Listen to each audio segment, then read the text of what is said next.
Today, I'm going to be ranking every IO game I know to once and for all determine which one is the best. IO games are the type of games that you would play in the back of science class when the quantum mechanics just aren't doing it for you. And I've made a tier list to rank them all, so without further ado, first up we got Shell Shock IO. Now this one's basically mini Call of Duty, but you play as an egg. You have a variety of guns to choose from, and your goal is to get as many kills as possible. Back during the lockdown on my school Zoom calls, I would be grinding shell shockers, hoping I didn't get called on. And the game's actually pretty fun. It's 3D and has pretty good mechanics for a web browser game, and there's a lot of skill involved. Depending on the map, I usually use the sniper because you can just get to the high ground and one-shot people and they have no idea where it came from. Or if the map doesn't have any high places, I would go for the shotgun because it can also kill people in a shot or two. It's easy to camp and peek around corners and farm kills. And if you get bored of the Battle Royale, you can try some of the other game modes like Capture the Spatula, where your one goal is to capture the spatula. This game is pretty enjoyable, so I'll put Shell Shockers in the enjoyable tier. Agario. This was the game that started them all and paved the way for all the other games on this list. The concept is pretty simple. You're a bacteria in a giant petri dish and you need to eat all the little circles so that you grow into a bigger circle. And whoever is the biggest circle is the winner. When you see a circle smaller than you that looks tasty, you can divide to get a speed boost and absorb them. However, you have to be careful because your body doesn't combine for a bit, so you're more vulnerable. This is a game of patience, skill, but most of all, it's just complete luck. You may come across some smaller people to eat, skyrocketing you up to the top of the leaderboard, or someone built like Queso accidentally sits on you seconds in after you join. Either way, the game is still kind of fun, but it's far from the best game in this video. I'll give it a lacking tier because we have some great ones coming up like Slither IO. This is by far the most popular one on this list, and that's for good reason. Slither IO is a game where you play as a snake, and your goal is to become longer and longer. If another snake touches you, they die, but if you touch another snake, then you die. The food distribution is a lot better than something like Agario, and the game feels a lot better also. Slither IO only has one game mode unlike the others on this list, but I think that one game mode is all it needs. People like casually playing this, and it's easy to understand. You control snake with mouse. Don't touch other snake. Make other snake touch you.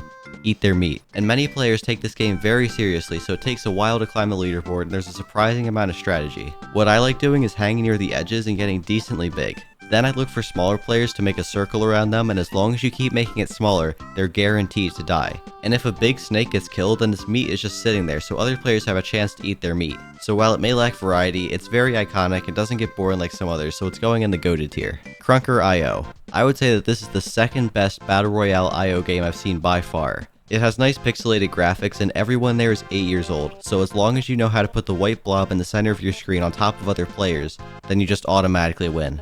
Now, I'm gonna be honest, I haven't played this game up until a few days ago when doing research for this video, and I've never lost a game, or even died. Turns out 8-year-olds are very bad at video games. Anyways, Kunkerio is very fast paced, and when you die, you can respawn quickly. Your goal is to unalive as many people as you can, and this game doesn't hold as much nostalgia as some of the others, but I still think it's pretty good.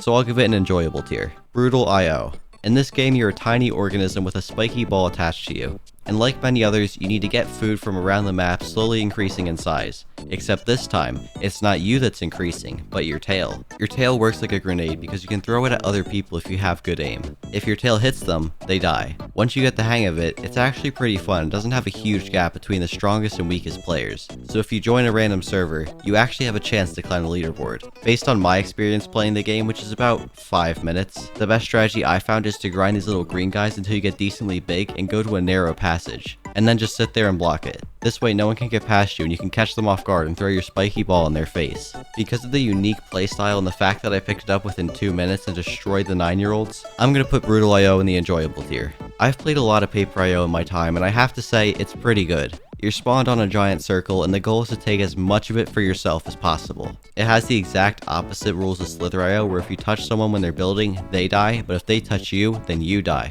But I would say that the main difference from Slither IO is that once you reconnect to your blob, you conquer that land, and then you're safe inside your little bubble. From there you can go out and get more and more of the big circle for yourself. Now I think that this game is pretty much just capitalism simulator, which makes it even better. But one thing you have to be very careful of is people trying to take your land. Because at any time you can cut into someone's blob as long as you reconnect it back to yours. My strategy is usually to immediately go for the edges and get as much land as possible while everyone else is fighting. And from there I make small additions and try and take out players when I can. It's a pretty cool game and can lead to lots of fun or many broken keyboards. So I'll give it an alright tier. Zombs Royale IO. Or should I say 2D Fortnite. In this game, you join the lobby, wait for a bit, hop on the battle plane, and then it drops you at places like Clowny Circus or Radical Reef.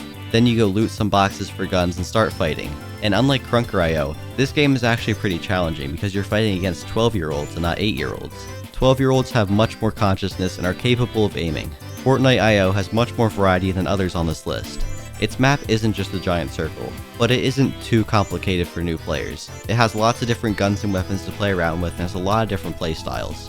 The game feels kinda like Fortnite, but in a good way. If you don't want to boot up Fortnite and wait 10 hours for the update because you haven't played since 2018, you can just hop on this browser game and get a similar experience. So because it saves you time, and as we all know, time is money, and I like money, I'm gonna have to give it an enjoyable tier. Hole IO. This game isn't talked about as often, but I think it's worth mentioning on this list. Hole IO is what you might expect based on the name.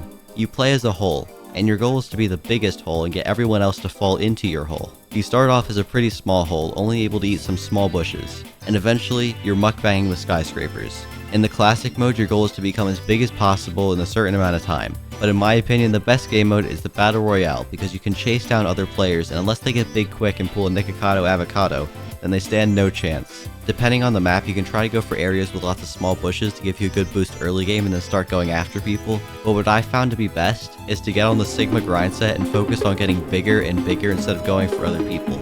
Eventually your hole will be so big that you can just devour the entire map. But this game can get old fast and isn't quite as iconic as some of the others, so I'll give it an alright tier. Wings IO. In this game you play as a plane, and your goal is to shoot down everyone else and get the highest possible score. There's lots of different power-ups you can get like missiles, guns, and lots more. The controls can take some getting used to and it can be hard to aim, but you get the hang of it pretty quick. It's fun to sneak up on someone and airstrike them out of existence without them knowing what hit them. But anyways, this game just doesn't have the same life that the other ones do, and it's less addictive, so I'll put it in the lacking tier. And last but not least, my personal favorite, diep IO. This game is often overlooked among the various games on this list, but I think that it's actually one of the best. If you've ever played diep IO, first you choose the 4 teams game mode because all the others suck, and start grinding. There's several shapes that can give you more XP the rarer they are. So for example, the yellow squares give a little bit, the red triangles give you a medium amount, and the blue pentagons give you the most. The pentagons are a lot harder to destroy, and if you go to the center of the map, you'll find loads of blue pentagons. But there's these annoying pink triangles that target you. As for the actual gameplay, there's dozens of different tanks that you can make, and every time you get XP, you can upgrade a skill. So movement speed makes you go faster, and bullet speed makes your bullets go faster. And I looked it up, and there are over 40 million possible combinations to choose from, so you can play this game for a while before getting bored. I typically go for the Overlord strategy where you progress to the Sniper, then to the Overseer, and finally the Overlord. And the Overlord shoots out these triangles that home onto other players nearby, so you can pretty much AFK grind. Another popular way to play is the Smasher, where you become just a ball with no guns or anything, you just ram into things and people. This strategy does have some downsides because you gotta regen health every so often, but it's still fun. And those are just 2 out of 40 million possible ways to play. So I think that diep IO deserves a solid goated tier. Feel free to tell me your favorite IO game down in the comments. Thanks for watching, subscribe.